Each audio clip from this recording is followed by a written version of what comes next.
Hi there, Riella here. Now I'm just heading down the stairs because a package has just arrived. I've heard it and I can see it sitting there at my front door waiting for me. Now with all the dolls I have, you might wonder, why would one doll give me this sense of excitement that I haven't had for a long time receiving a parcel? And that's because this one here that I'm just opening up to collect is a smart doll, all the way from Danny Choo in Japan. The box is, to be honest, a little bit smaller than I was expecting. She must be kind of bent-kneed in there because she is a huge doll. Now, what is so exciting about a smart doll? You want to know? Well, I'm going to find out because this is my first ever smart doll opening. The first one I've had in the house. I have seen them before. I spotted these girls at a doll fair I attended a few years ago and I thought, wow, they're expensive. I'm never going to have one of them. And you know what? When I started looking them up, I was like, actually, they're not as expensive as I was expecting, and I'm so excited to get one of these. I just feel this level of excitement that I haven't felt opening a box in a long time. It's kind of been on my mind as that, you know, that kind of grail doll that I love the idea of, but I never thought I would buy. Looking into it, it's got the really cool bag they come with. I've got all these little details about smart dolls and it's laid out kind of like an optometry eye test. I think that's really cool. I guess it goes a little bit with the smart idea. And we can peek inside and see there are all these extra things. We've got, oh, there she is. I kind of thought she would be in the box, but no, she's just slipped out. Now they fitted her in the box and I figured they would when I saw the size by bending her knees and folding her up. So she's here in bubble wrap, and then we've got a box that must have all the other items in there. It's got really nice smart doll branding, which makes it look really classy. Designed by Danny Choo, a reminder, of course, of who she is. And in here, pretty postcard print that has lots of the dolls, and I love that the ones they've chosen on this picture are really highlighting the imperfections that smart doll is really going for in a lot of what they do. This idea that everybody is beautiful no matter what they look like. And then on the back we've got a care guide, which again is pretty nice because a lot of dolls are actually quite high care level, and I think to be honest about that is a good thing. This is the stand, and I had seen these online that, you know, they don't come with a base plate, and it's partly for obviously photography and partly because they don't need to, because they are very stable dolls. So we're going to turn this out, and that rod there is going to go into the hole on her back, and then it is projecting out here. And finally, we've got her wig, and I really liked the wig that this doll comes with. It's one of the reasons why I chose the skin color is because I thought the wig looked really good with this particular skin tone. So now we've just got the doll herself in a little baggie here, wrapped in bubble wrap to keep her safe. Now I'm hoping this means that these dolls are actually quite sturdy. Bending her knees out to slide her, and here she is. Okay, ooh, this is the moment of truth. Okay, moment of truth. Let's slide her out before I see her, so you get to see her at the same time as me.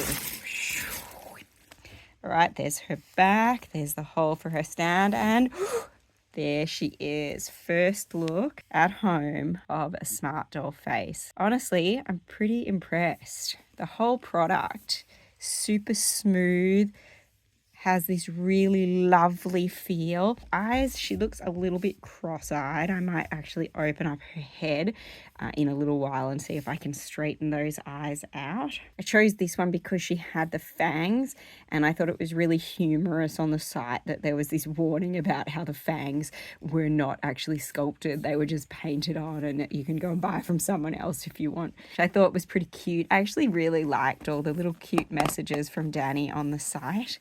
So really impressive doll. She's not as heavy as I was thinking. I read some of the comments and I really thought this was going to be a heavy doll, but actually she's big, but she feels really nice in the hands. She's not overdoing it. The way she poses is quite interesting, that every time you move her, there is a click. But what that's going to mean is it's going to be great for posing her for photographs and making her hold a stand, because you can get her to do exactly what you want and then she sticks there. So all of her knee and her elbow joint and her ankle have all got this click feature that, yeah, I think it's going to be actually really handy.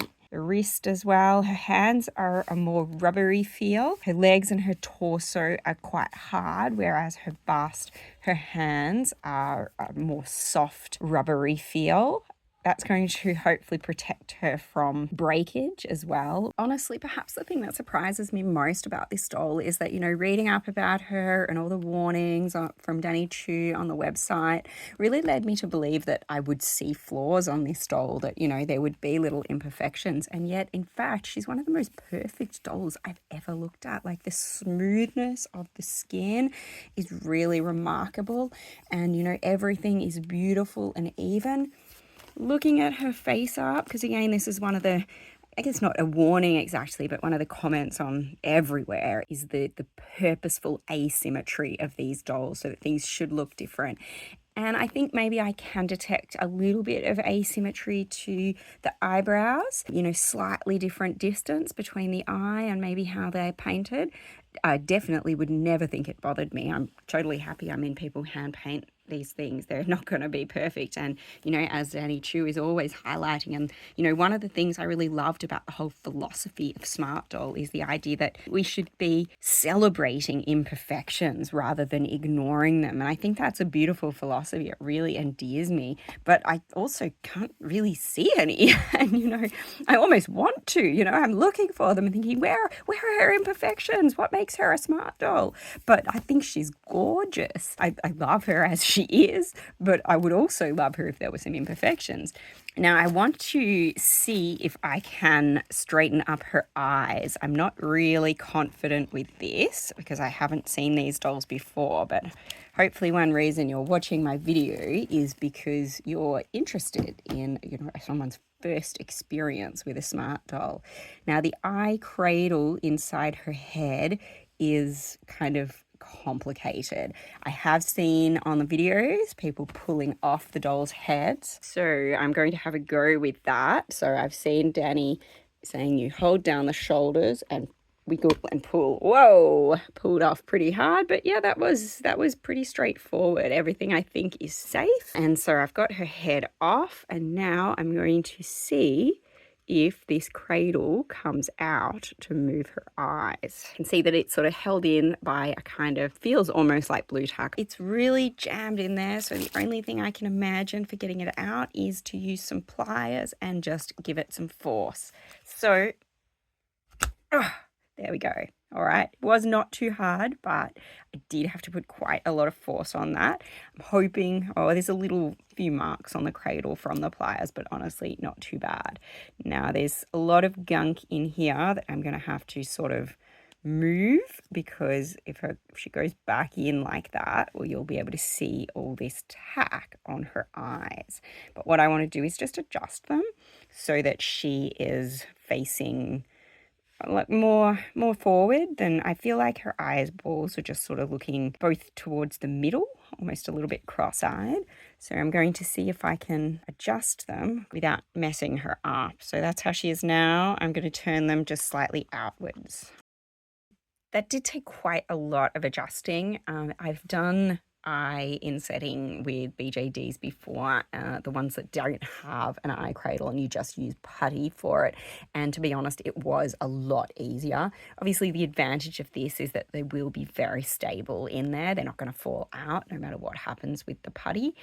But I would say the cradle itself was kind of annoying because they are like pointed directly forward. I don't know if you can see that. And yet the eyes, naturally turn to the side. So there was quite a lot of turning. It was quite tricky. And I still don't have them quite where I want. This eye, I think, is perfect. This one, I think, is still pointing just a tiny bit towards the center, but it's not bad. I think she's looking pretty lovely. So we will fit that head cap back on.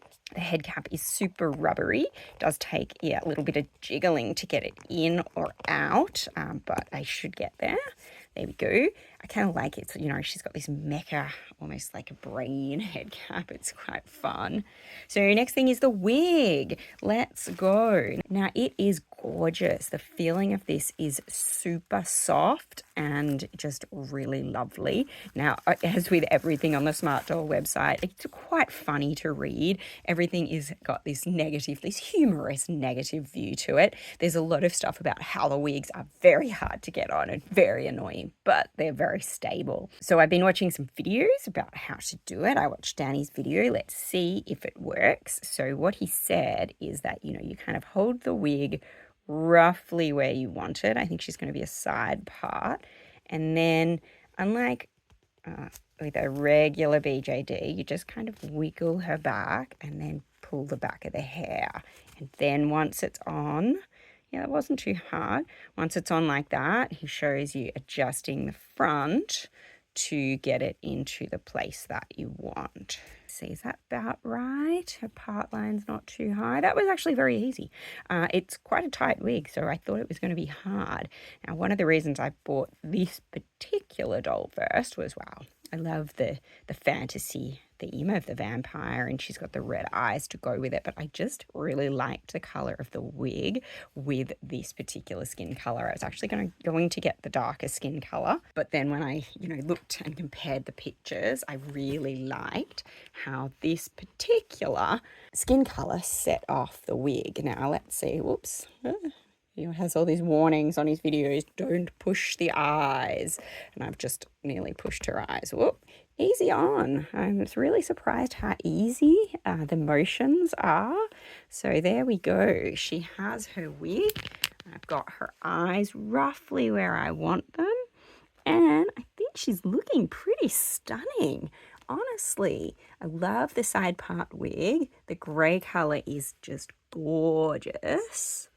And yeah, this is a really, really beautiful doll. She's super smooth. You might be able to see that she's kneeling now. But I love the sense of control that it gives me with her posing, that she has that clicking. You can tell exactly what she's doing at all times. And yet this is a beautiful doll. I love the semi-real style, because one of the reasons I kind of didn't buy these dolls years ago is because I'm not that into anime dolls. I just do want a sense of realism with my dolls. Not that anime isn't beautiful, it is, but it's different. It's not what I see in dolls. And so I really love that these ones combine realism with anime. She's also super stable and solid, and I'm absolutely loving that face with the wig on. Now we're going to stand her up. Oh, clicking up those ankles as she locks into standing position. Gives me great confidence. Now I would say I'm holding her up as she stands. You can see her feet are flat on the ground. Now imagine if the ground was really level. This is carpet here. This might be a different story, but I am finding she'll just fall. I know she is a stable doll, I can tell, but at the same time her feet are still quite small for her body, and I think that it will be fairly hard to balance her. So this is a point where I'm happy to have the stand, and we're going to see how that stand works. So I've got the orange piece, a bit of force needed to get it in. It's in the hole. I really like the idea of this stand. Like, it's kind of weird. Oh, and she stands up super well with it. That was very, very easy. It's super weird looking, but I love the idea for photography and things. There's no big piece there. There's really no need to have that big base plate under a doll. It's just something that I'm used to, but I really like this idea. I think it's cool. It's kind of unique, and she can actually be very stable on it. So the only thing left to do is to find her some clothing. One of the reasons I was really excited by this doll is because there are all these free patterns on the website, and I think it's such a cool thing that, yes, I'm shelling out 50,000 yen, so around 500 Australian dollars for this doll, but they're going to give us a fair few things. So there are lots of clothing patterns, there are lots of 3D patterns as well, and as we've just recently got a 3D printer, I'm really excited to try some of them. But I also love sewing, so before she arrived I was really excited, and I got down to sewing some pants for her. I downloaded the t-shirt and jeans pattern, and I made this pair of pretty funky jeans for her. I didn't make any alterations except these really wide flares, because I thought that would be fun. I mean, who doesn't love wide flares? I didn't want to make too many items while she wasn't here, because You know, it's hard to properly fit clothing without having the doll. I could probably make them slightly better if I, had had her the whole time, but I was just excited and I wanted to make some clothing in advance. This stuff is free, and it was one of the things that tempted me into buying this doll in the first place. So these are super cool. I'm pretty happy. Now, just note, I'm pretty good at sewing. I've had quite a bit of experience. Now, the patterns on the website, they don't come with any instructions. I felt reasonably confident because, as I say, I have got a fair bit of experience, but you do have to know how stuff fits together. Otherwise, it's just pattern pieces, and so it can be a bit challenging. I would recommend that if you're making something for the first time, you probably, buy a pattern that comes with instructions, and then you can come back to these ones after. But anyway, these look great. I didn't do perfectly on the fly because, I didn't have her, so the fit isn't perfect, but they're pretty cool. And I love the details. We've got the little pockets on the front and back that are all working. I'm happy with my big flares. Now that she's here, I think I'll make the tie front top from the Smart Doll website. That was one I really liked the look of, and I can fit that to her. Also really want to have a go at some of the shoes using the 3D print pattern and then the sewing pattern to go over the top. That's going to be really fun. And it's a bit hard to find shoes for this doll because her feet aren't quite the size of either an SD or a mini SD. So it can be a little bit challenging. I did have some Doll Heart Mini SD shoes, and unfortunately they didn't fit. So as she was coming, I also ordered a few items from AliExpress that I hoped would fit. So next job is to try these on her. I've got some boots. They're meant to be 7 centimeters, so I'm hoping they fit. And some other clothing. So a little dress, top, and a skirt. I don't know if this stuff will fit or not. Let's give it a go.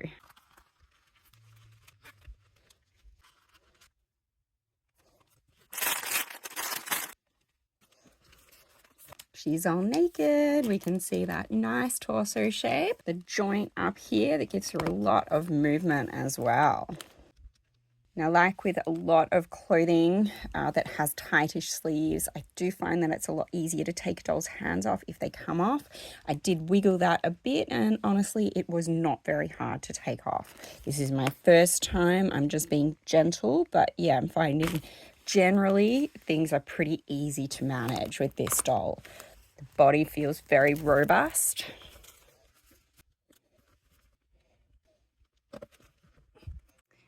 The sleeves on this dress, I'd probably say just maybe fractionally too long. I feel like the fit is maybe not quite what I saw in the pictures, but actually it's pretty lovely on her. Really nice piece. It wasn't very expensive, maybe about $15, and it fits really quite well. I was also happy to find that the opening at the back, I kind of hadn't thought about the fact that because the stand goes in the back, you need to have a split in your clothing there. But luckily, this dress opens up at about the right point for me to put that stand in. The shoes are just a tiny bit small on her feet, but actually it really wasn't a big deal. They go on nicely and they look really good. And I think these ones, they were only about like $6 or something, like really good. So just look for the 7 centimeter shoes and they are not bad.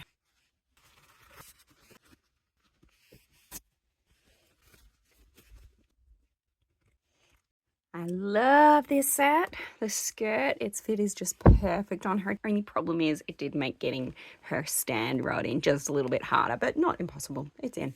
The top is adorable. It is a little bit baggier than I think it's probably designed to be. These ones are both like SD 60 clothing pieces, so her proportions are just slightly different. She's along the same lines, but just slightly different. And so the fit is never going to be, exactly the same, but I think that they're pretty darn good, to be honest. This is an adorable look. I love it on her, especially the skirt. It is a rather short, but it is really cute. I think one of the key things of a doll like this is that unlike a traditional fashion doll, we're never going to find her permanent outfit and just put her on a shelf. I think that's something I'm going to have to remind myself of and really work work with, because I'm kind of used to, you know, buying these dolls and putting them on the shelf and just admiring them. But I think the whole key of having a smart doll is that she's a doll that you dress and you play with and you change. And I think that's one of the reasons I was excited by this doll, because she's something I haven't done that for a long time, and I want to. And so I've put her in what I like best of the clothing I have now, and I'm really looking forward to finding new ways to play with her, display her, dress her, pose her, photograph her. That's what's special about this doll. She is not a display piece, she is a play piece for adults, and I'm excited to play with her. Look at that amazing face. You know, I just love her.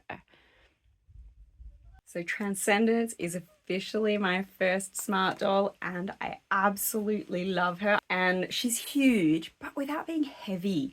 You know, in some ways she's kind of perfect, and I love her. And you know what? I've already ordered my second smart doll. I have a green skin Legion on the way. So I'm gonna have another one, a sister to Transcendence, very soon. And if you'd like to see how they fit together, please don't forget to subscribe to my channel, because I might introduce her a little bit later as well.